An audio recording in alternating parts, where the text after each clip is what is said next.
mes potos francophones, je me suis dit putain, il y a pas mal de gens qui ne parlent pas forcément l'anglais et ça va être casse-couille de devoir traduire la vidéo, donc je me suis dit pour le sang de laver les francophones, voici la version en français. Du coup, pour expliquer très brièvement, il y a beaucoup de tunings sur internet pour Betaflight qui sont très bien pour faire voler des drones standards, etc. Le but de cette vidéo, ça va être déjà de partager un overtuning qui est pour BF, qui va marcher sur différents gyros. Je vais expliquer pourquoi je le fais, comment, nanana. Et je tiens à dire déjà, juste avant toute chose, que ça c'est pour vraiment faire du freestyle énervé. Vous pourrez quand même taper un mur, revenir avec une props PC, mais c'est pas un truc que vous allez emmener à 4000 études pour filmer des motocross, ça peut faire de la merde. Donc si vous le mettez... Voilà. Donc, c'est parti mon kiki. Du coup, on va commencer par les bases, les PID. Quand on fait des tunings pour du sbang, du jus, donc un drone qui est super énervé de ouf, c'est toujours pareil. C'est des PO, des IO, des débats. Et évidemment le même des termes, parce qu'on veut le moins de trucs dynamiques possible. Là, en gros, vous allez copier littéralement les PID qu'il y a ici. Donc, vous les copiez tels quels. Si vous êtes dans le nord, si vous êtes proche de la mer, donc très bas. Moi, je suis à 1000 mètres d'altitude, donc mes PID sont moins forts en besoin d'être un peu plus fort que vous. Si ça vibre, vous allez simplement prendre le P et le D. Donc, toujours, il faut que ça soit la même valeur les deux là. Et vous pouvez le baisser de 3 voire 5. Genre, au pire des cas, 61... 65, etc., d'accord? Donc vous allez baisser soit de 3, c'est toutes les valeurs, c'est soit 3 d'abord, vous baissez, donc 63, 67, attends, ils ne savent pas parler français, les français, non, c'est juste, ouais, 66, 70, 83, ok? Les français pas forts, bref. Et du coup les dés, bah, vous les baissez de 3, pareil. Donc ça, vous allez copier exactement toutes les mêmes choses. Je sais qu'il y a des gens qui disent « Ouais, mais moi je préfère quand d'habitude... » C'est pas une question que vous préférez, c'est que c'est le package to get ensemble qui fait que ça va avoir tel feeling. Donc vous ne changez rien, ok? Deuxième passage, le feed forward. Alors, j'ai envoyé mon tune à Betaflight en me disant qu'ils allaient vouloir le mettre. Et ils m'ont dit littéralement que... c'est trop spécifique, que c'est peut-être trop risqué, mais surtout trop spécifique et que, en fait, si je faisais un tuning, je ne pouvais pas avoir les feed-forward qui seraient toujours le même, je ne peux pas avoir certains trucs qui sont les mêmes, etc. Parce que selon eux, c'est soit du placebo, soit c'est que, bref, ils y connaissent pas, je vais pas m'attarder là-dessus 20 ans. Faut savoir un truc, c'est que même un développeur que je respecte, ils font le firmware, ils font tout, la majeure partie ne savent pas même faire un flip. Du coup, faut pas leur demander comment un truc vole. Parce que quand tu leur demandes, tu leur dis ouais, mais j'ai fait ça, ils vont te donner une raison technique. Et en fait, ça ne marche pas dans la réalité. Ok? Si tu veux faire un drone, tu veux faire voler un bout de bois, génial d'utiliser les pit toolbox, tous ces trucs, et puis 200 balles pour un. Mais finalement, en fait, tout ce qu'ils font, c'est baisser des trucs et faire que ça vole pas trop mal. Mais c'est pas ce que tu as besoin pour faire du sbang. Pour faire du sbang, du jus, des trucs où tu veux que ton drone soit hyper strass. Il faut ce genre de tuning. Donc, vous copiez tout, pas de question, vous juste copiez tout. Et ça marche de 150 Hz à 500 Hz. Sachant que, de base, quand on fait du sbang, c'est très souvent un drone qui va être tuné assez haut pour qu'il soit super réactif. Et un bas air ceiling. Donc nous on utilise tous 150 Hz, tous les sbangers, parce que dès que tu montes à plus de 150 Hz, 250, 500, t'as trop d'informations, Betaflight t'arrives pas à bien le gérer, t'as plein d'erreurs de doigts, c'est dégueulasse, 150 Hz c'est le mieux. Les valeurs que t'as là marcheraient quand même pour du 500 Hz, mais c'est un peu limite. Il faut bien vous dire que là j'essaye pas de suivre une valeur suivant la black box de gna gna gna gna pour que ça soit parfait. Je veux que ça soit au plus haut possible. Donc qu'est-ce qui fait que Betaflight a un problème par rapport à Falco X ou Kiss qui vole mieux, c'est que t'as toujours des mouvements de merde avec BF, tu sais, tu fais ton mouvement, t'as un truc, ça c'est ce qu'on appelle stiffer un drone. Et toutes les valeurs que t'as là à peu près doivent être dans Falco X, on les a tunées pour les années et c'est des valeurs optimum, donc copiez ça exactement, ok? Pas de j'aime pas le retain, du coup je le baisse, non, c'est exactement ça. C'est le package together, vous allez le package ensemble, putain je parle tellement avec des anglophones, je deviens, laisse tomber. C'est le package ensemble qui fait que ça vole bien. Donc copier littéralement. La suite, trust linéarisation. Qu'est-ce que c'est que le trust linéarisation? Comme ça se dit, en fait, ce que ça va faire, c'est quand vous allez être en bas gaz, ça va essayer de linéariser le throttle. Incroyable. Et ce qui est intéressant avec l'énergie de poussée, c'est que ça va en fait faire que quand vous volez, le bas gaz va être plus stiff, plus lock, plus ci, plus ça. Par contre, on perd dans quelque chose. Pourquoi 1%? Les développeurs de BF m'ont dit ouais mais tu vois entre 1 et 10% il n'y a pas vraiment de différence, tu veux pas vraiment le sentir. J'étais là les gars, je vais juste faire ma vidéo sur YouTube parce que vous allez me saouler. Je vais pas encore m'amuser.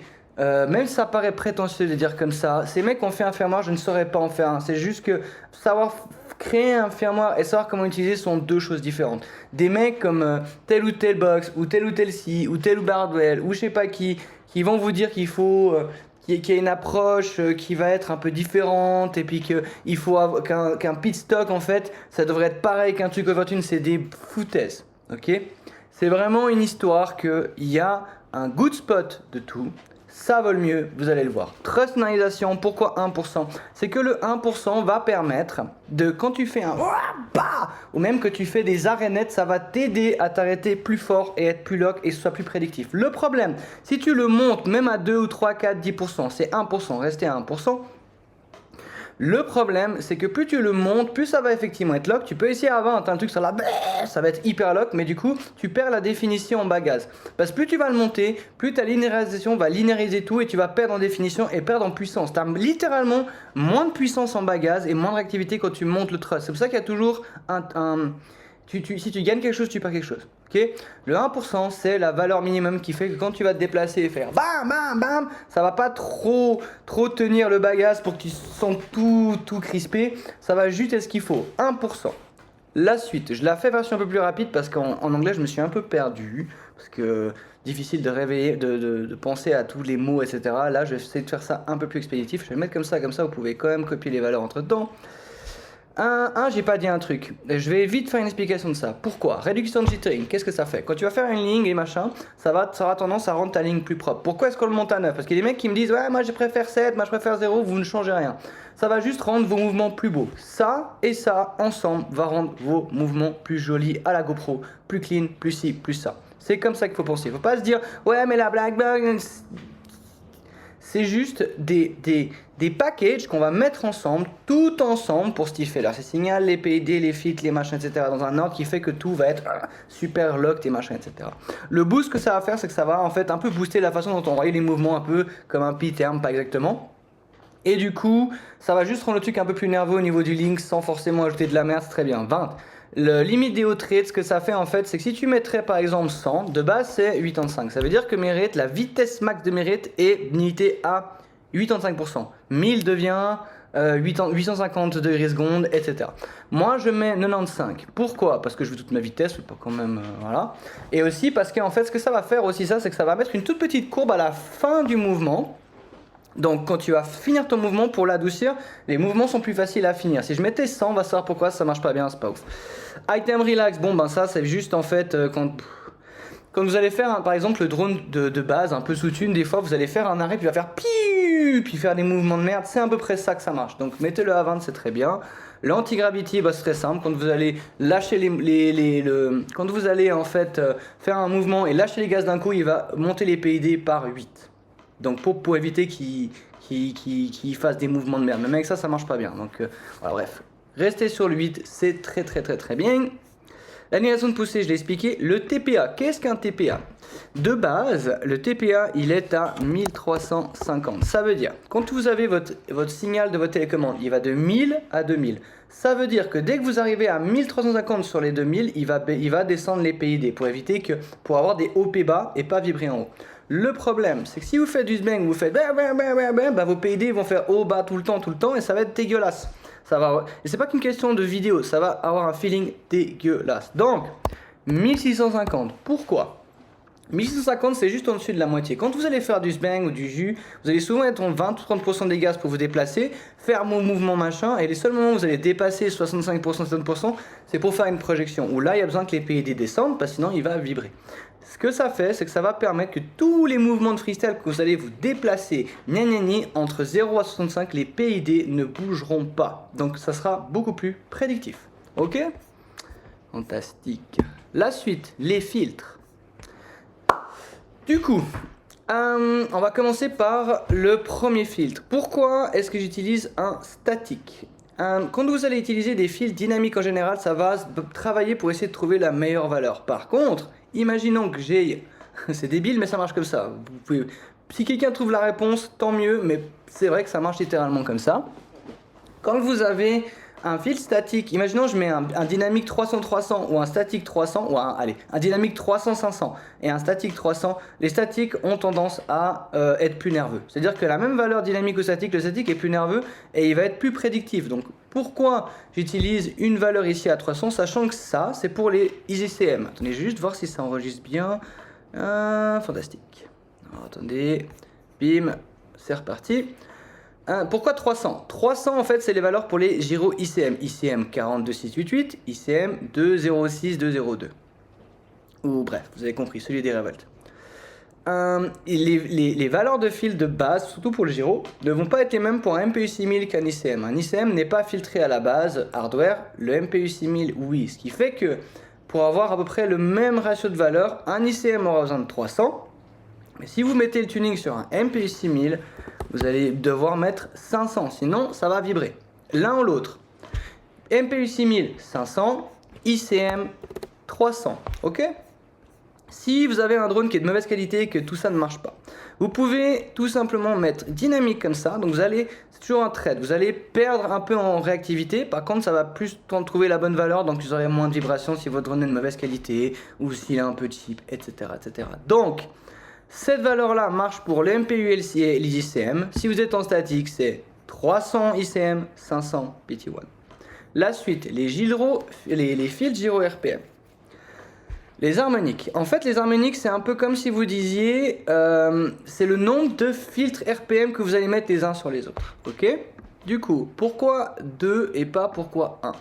1 va fonctionner, ça va même être plus énervé, plus sharp, plus ci, plus ça. Mais on a remarqué avec Coco, donc Alexandre FPV, qui je teste tout, et Casti aussi, que 2, pour des raisons qu'on n'avait pas trop expliquées, en fait on a tendance à être beaucoup plus facilement de nos axes avec le filtre, avec 2 harmoniques qu'avec 1. Du coup on a fini par en mettre 2 et c'est vrai que ça vole juste mieux comme ça, c'est juste, ça vole mieux comme ça. On aurait pu aussi par exemple, vous voyez, enlever celui-là et rajouter un, par exemple, etc. Mais on a remarqué que le meilleur combo pour que... En fait, il y a vraiment une chose comme les filtres fonctionnent qui fait que ça va t'aider quand même à te déplacer. Parce que ça travaille, tu comprends? Et du coup, le combo des 3 comme ça, c'est-à-dire que normalement, tu vois, quand tu vas mettre, tu as soit 3 harmoniques ici, 3 là. On va mettre une seule ici et 2 ici. Et le combo des deux, vous verrez en volant, vous allez plus facilement vous déplacer, plus facilement avoir vos axes, ça va être plus lock, ça vole mieux. Il n'y a pas toujours une réponse technique. C'est juste que des fois, tu fais une chose, tu l'essayes, ça marche mieux, c'est le cas là. Ensuite, les dynamiques. Je vais essayer de vous expliquer comment marche, qu'est-ce que c'est que le filtre, que le déterme en général. Le déterme, c'est comme un amortisseur d'une voiture. Vous avez votre voiture, vous avez les ressorts de la voiture, les suspensions. Les valeurs ici, ça va être l'équivalent de la dureté du ressort. Plus la valeur est haute, plus le ressort est dur. Plus les valeurs sont basses, plus le ressort est mou. Et la technologie là va être, entre guillemets, la largeur de ta roue. Ça veut dire que si tu utilises des valeurs, bon là j'ai des valeurs assez spécifiques qui vont de temps à temps pour pouvoir que ça soit un peu mieux pour tout le monde, mais on peut les changer, ça c'est juste comme ça, c'est utiliser ça. N'écoutez pas ce que je dis pour changer, c'est le meilleur all around. Comment ça fonctionne? Plus vous allez monter vos valeurs ici, plus le ressort entre guillemets de la voiture sera dur. Ça veut dire que si vous avez un biquad qui est des détermes qui est trop filtré, c'est comme si votre voiture avait des amortisseurs tout mous. Ça va faire bleu, ça va dire bon, ça va être dégueulasse, insupportable. Plus vous montez vos valeurs, plus vous allez avoir les ressorts des suspensions qui vont durcir. Ça veut dire que vous allez sentir un peu comme quand vous faites du rallye avec des suspensions dures ou je sais pas quoi. C'est le même principe. C'est génial, c'est mieux, ça vole mieux, ça réagit mieux, etc. Si vous allez trop haut, bah là vous allez entendre des roucoulements. On appelle ça les roucoulements. C'est comme ça. C'est avec Falco là. Ça veut dire que c'est trop dur. Suspension est trop dure, elle va saccader. Tu comprends? Donc il faut trouver cette valeur là. Encore une fois, ne changez pas les valeurs, je vous explique comment ça fonctionne. Maintenant, les biquads. On va imaginer que les technologies sont la roue de la voiture. Le PT1, la roue est comme ça, le B-Quad, la roue est comme ça, le PT2, la roue est comme ça, le PT3, la roue est comme ça. Plus vous allez prendre une roue épaisse, plus ça va être lock, mais ça va être moins agile, c'est le même principe. Les B-Quad, j'ai entendu les mecs je vais pas commencer à cracher tout le temps sur BF, mais c'est juste que j'ai pas envie de me prendre la tête avec des gens qui vont pas comprendre ce que je leur explique. Ils vont comprendre la technique, ils vont pas comprendre ce que ça fait, donc voilà. Eux m'ont dit que c'était une vieille technologie, qu'on ne devait plus l'utiliser, que les PT1 c'est mieux, que si tu utilises même le PT2 et que tu le changes, c'est faux. Ça vole mieux en B-Quad, fin d'histoire. Ok ? Ce que ça va faire effectivement, c'est que le ratio entre les deux va faire que votre assise avec le drone va être super déter. Comme vous voyez le drone à Fauve, le drone à Marius FPV, Cast FPV, le mien, Alexandre, on utilise tous ce tuning là, ou d'autres tunings que j'ai fait sous Betaflight, et c'est FacoX, et c'est la façon de, c'est l'approche qui fait le feeling. C'est pas suivre une black box, c'est l'approche. Voilà. Donc vous avez toutes vos informations pour ça, vous copiez exactement ceci. On va aller à la suite, les récepteurs, la deadband, très très important.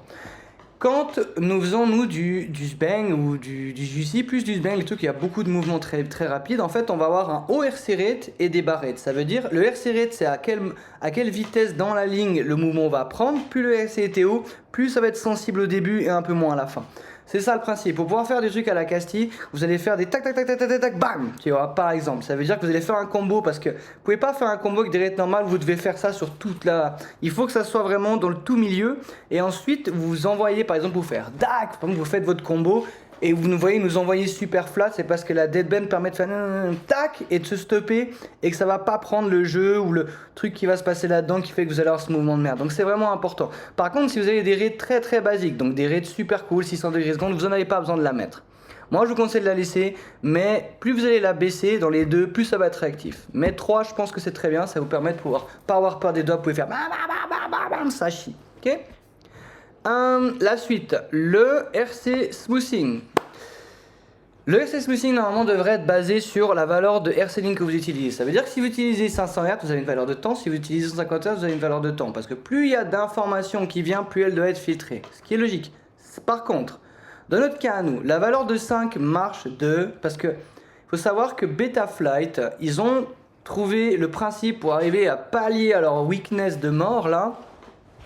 C'est que vous pouvez essayer par vous-même. Essayez votre stock tune qui s'arrête bien à chaque fin de roll. Vous enlevez le smoothing, c'est dégueulasse parce que ils ont utilisé le smoothing pour pallier les problèmes de sous-tune. Ce qui marche pas bien, ça file dégueulasse. Vous avez déjà volé vos drones BF, vous allez voir quand vous allez tester cette approche-là et vous mettez un pistock à côté, c'est le jour et la nuit. Du coup, ce que je veux dire par là, c'est que vous aurez tendance peut-être à vous dire ouais mais j'utilise 500 Hz, du coup je vais mettre plus. Non, vous laissez exactement les valeurs que j'ai mises là, vous testez. Mais je vous conseille, tous les sbangers, tous les mecs que vous voyez qui sont super forts, et on utilise 150 Hz. C'est mieux d'avoir l'ORC Inc. super tight drone que l'inverse. Essayez 150 Hz, le tuning, vous essayez, ça va être complètement cool. Du coup, 5 setup, ça marche de 150 à 500, vous mettez ça. Ok. La suite, les moteurs. Du coup, le Dynamic Idle, c'est bien si vous faites peut-être de la course et tout ça, mais c'est très mauvais pour faire du jus. Parce que quand vous allez faire des mouvements avec des arénettes et des machins, le moins de choses dynamiques qui sont en train de travailler, le mieux c'est. Parce que ça sera plus prédictif. Parce que quand il y a des choses dynamiques, ouais mais ça trouve la même value, ça va quand même changer en vol et ça ne marche pas bien. Ok, j'ai dû utiliser ce temps dynamique comme sur les fils des B-Quad parce que ça ne marche pas en statique, parce que BF marche pas bien dans ce sens-là, peu importe. Mais voilà, le moins de dynamique c'est le meilleur. Le ralenti moteur, vous le mettez en statique et vous mettez 5.4. Pourquoi 5.4 au lieu de 5.5? C'est une petite différence, mais ça va la faire. Parce que quand vous êtes en 5.5, le drone il flotte un peu. Vous savez, vous avez déjà vu, tu tombes, ça fait un peu comme ça. Si vous avez des props comme les miennes, 49-40, 49-39, des sbang, des 49 quelque chose, 5.4 c'est bien. Si vous avez des grosses props en 51 quelque chose, 5.3 c'est mieux. Faites-le juste, testez-le encore une fois le tout ensemble. Mais pourquoi? C'est juste que ça va permettre de pouvoir descendre un peu plus bas le gaz. Donc quand vous allez faire ben vous allez pouvoir descendre tellement bas le drone que le drone ne va pas tomber et ce sera plus contrôlable. C'est ça l'idée. Voilà. Ensuite pour la fin, quand vous prenez en fait Betaflight Stock, vous avez un truc qui s'appelle les Pitch Sum Limit. Les Pitch Sum Limit de base, elles sont à 450. Qu'est-ce que ça veut dire? Vous avez vu, il y a le Pitch Sum Limit et Pitch Sum Limit Yo. Ça veut dire que ça c'est pour le relais pitch et l'autre c'est pour le You. En fait, si vous enlevez une valeur, c'est littéralement, en fait, vous avez limité à 45% la puissance de vos PID. Ce qu'on va faire ici, c'est que vous allez littéralement par main mettre 1000, comme ça, tac. Vous allez ensuite mettre sur le Yo 900, parce que le Yo de Betaflight est beaucoup plus énervé que celui de Kiss, il est moins contenu que celui de Kiss ou celui de Falco. Surtout Falco, le Yo est très mou, très concentré avec les axes, et voilà. Donc ça peut des fois poser des soucis de vibration, donc 900 c'est la valeur que je vous conseille. Ok? Maintenant, un dernier truc que je vais expliquer très brièvement. Vous avez le facteur A5 que je vous ai montré, l'autofacteur throttle qui était à 5. L'autofacteur normal, pardon, smoothing autofacteur normal. Vous avez aussi le truc pour le throttle. Pourquoi il y a beaucoup de racers qui disent ouais, moi depuis la 4.2, je trouve que c'est mou, je trouve que c'est parce qu'ils ont ajouté cette merde. Et cette merde est fantastique, là d'origine elle est à 30. Moi je vous conseille de pas le changer pour ce tuning là. Ce tuning là est fait pour, ça marchera sur presque tous les drones. Si vous le mettez à d'autres valeurs, vous allez avoir des vibrations, ça va partir sur la lune. Il faudra attendre que je sorte mon stuff avec tout le truc pour que ça soit encore plus performant. Là ça devrait juste marcher sur tout. Donc vous mettez facteur throttle et ça va mettre du smoothing throttle, ça va le rendre. Vos mouvements sont plus jolis à regarder, ça va adoucir un peu le tout et ça va bien marcher. Donc vous mettez 30 comme ça, ensuite vous mettez save. Voilà.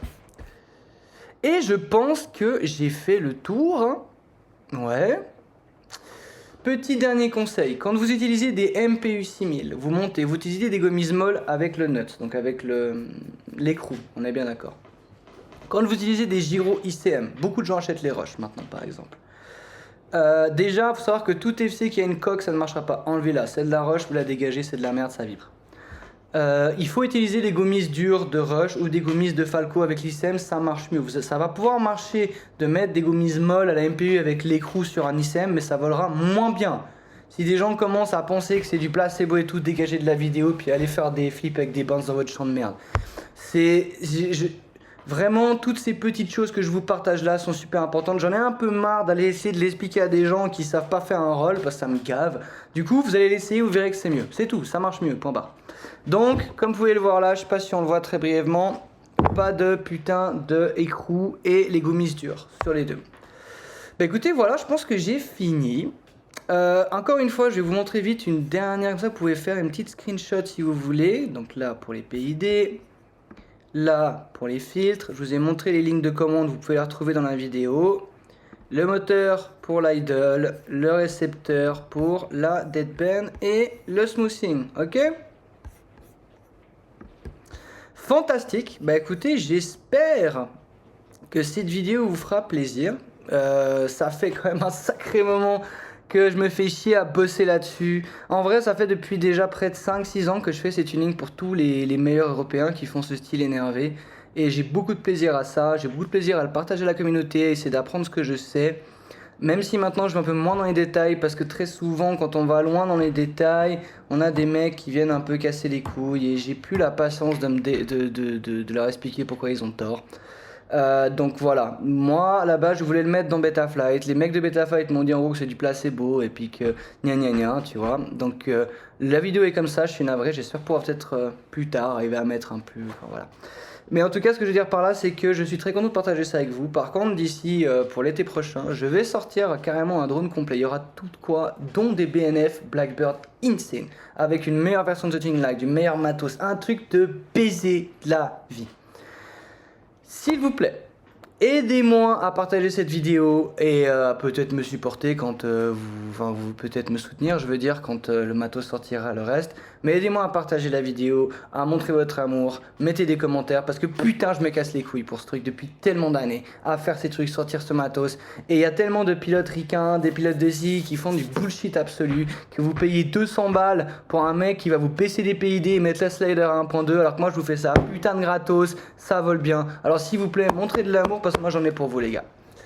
Je vous souhaite beaucoup de fun, n'hésitez pas à m'écrire s'il y a un souci et d'ici là les gars, je vous aime, amusez-vous bien et je vous souhaite tout le fun avec ce tuning. A plus.